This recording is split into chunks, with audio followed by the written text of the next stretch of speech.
আজকে আমার ডেলিভারিতে দেওয়া ছিল 1 পাউন্ড ভ্যানিলা কেক। তো আমি কিভাবে কেক ডেকোরেশন করি তাই আজকে আপনাদের সাথে শেয়ার করব। সো আসসালামু আলাইকুম এভরিওয়ান, কেমন আছেন সবাই?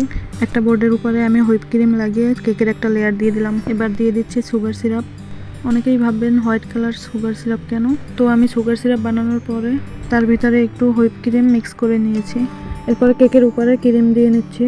আমি শুরু থেকে এই নজলের সাহায্যে এরকম ক্রিমটা লাগিয়ে নেই, তার ফলে হয় কি ক্রিমটা সমান হয়। প্যালেন নাইফের সাহায্যে আমি ওটা সমান করে নেব চারপাশে। কে কোন জায়গা থেকে আমার ভিডিওটি দেখছেন অবশ্যই কমেন্ট করবেন। সমান করে নেওয়ার পরে আরেকটা কেকের লেয়ার দিয়ে দিব। বসানোর পরে আমি সুগার সিরাপ দিয়ে দিচ্ছি। ধৈর্য আর সময় নিয়ে কাজ করলে সব কাজেই সফল পাওয়া যায়। আপনারা আমার পাশে থাকলে আমি সামনে আরও এগিয়ে যেতে পারবো ইনশাআল্লাহ।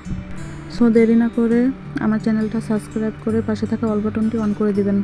তারপর একইভাবে আবারও ক্রিম লাগিয়ে প্যালেন্ট নাইফের সাহায্যে আবারও সমান করে নিচ্ছি। তারপর দিয়ে দেব তৃতীয় লেয়ারটা। এটাও এইভাবে সুগার সিরাপ দিব, তারপরে ক্রিম লাগিয়ে নিব চারপাশে সমান করে। তো ভিডিওটা বেশি বড় হওয়ার কারণে আমি স্পিডটা বাড়িয়ে দিয়েছি।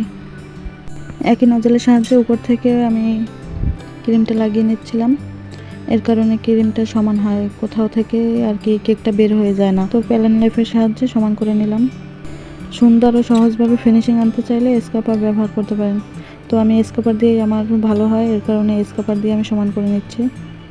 উপর থেকে প্যালেন নাইফের সাহায্যে সমান করে, পাশ থেকে স্ক্রাপার দিয়ে সমান করে নিলে ভালো হয়। কত সুন্দর ফিনিশিং আসছে আমার কেকের উপরে। এরপর একটা 2D নজলের সাহায্যে আমি ফুল করে নেব। কারেন্ট চলে যাওয়ার কারণে একটু অন্ধকার লাগতেছে। তো আমি 4টা ফুল করে নিব, তারপর পাশ থেকে বটার দিয়ে দিব। এই নজলের সাহায্যে একটা নজল দিয়েই আমি আর কি ফুলগুলো কভার করে দিব।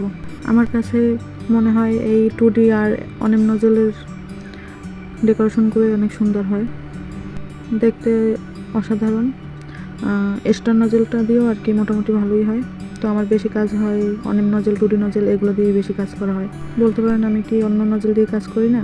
হ্যাঁ করি, বাট অনেক নজলের কাজগুলোই বেশি অর্ডার আসে। তো কথা বলতে বলতে আমার ফুলগুলো কভার করা হয়ে গেছে। এখন আমি নিচ থেকে আর কি বটার দিয়ে দিব।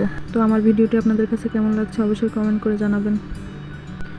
তো যখন আমি সুগার বল দিয়েছিলাম আর নাম লিখছিলাম, তখন যে কখন ফোনের ক্যামেরাটা অফ হয়ে গেছে আমি দেখতে পারি না, এর জন্য ভিডিওটা উঠে নেয়। তো এই হচ্ছে কেকের ফাইনাল লুক। কেমন লাগছে অবশ্যই কমেন্ট করে জানাবেন। আজ এই পর্যন্তই, কথা হবে নেক্সট কোনো ভিডিওতে। সবাই ভালো থাকবেন, সুস্থ থাকবেন আর আমাদের জন্য দোয়া করবেন। আল্লাহ হাফেজ।